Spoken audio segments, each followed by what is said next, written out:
you feeling?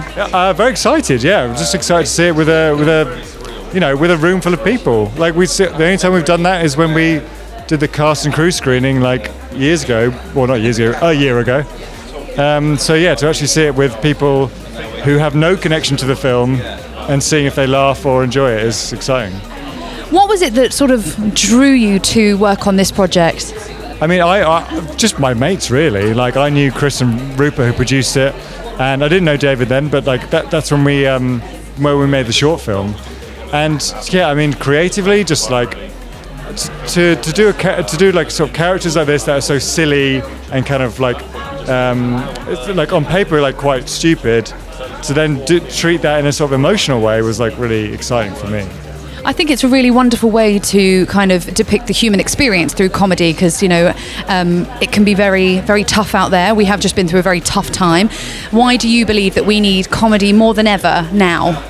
Yeah, I think yeah, you're right. Like right now, I think, especially comedy in cinemas as well. I think like that sort of collective experience, I think, is really important. And like our film specifically is about like loneliness and isolation. So we are dealing with those issues, whether deliberately or not. But yeah, I mean, comedy lets you obviously laugh, but I think it also like opens up your emotions to cry. So I think that's important as well. I completely agree, and I think that's a really nice way of looking at it, because I think laughter and tears are actually very, very close together. So if you can release it through laughter, it stops you from having a big cry. So that's wonderful. And I did touch on the fact that in the film there is AI, which is very sort of prevalent right now. There is loneliness, isolation, that idea of mental health, and I thought that was a really apt time for that, whether or not deliberate or accidental. I think this is the perfect time for this film, and how wonderful that you guys have made it for that.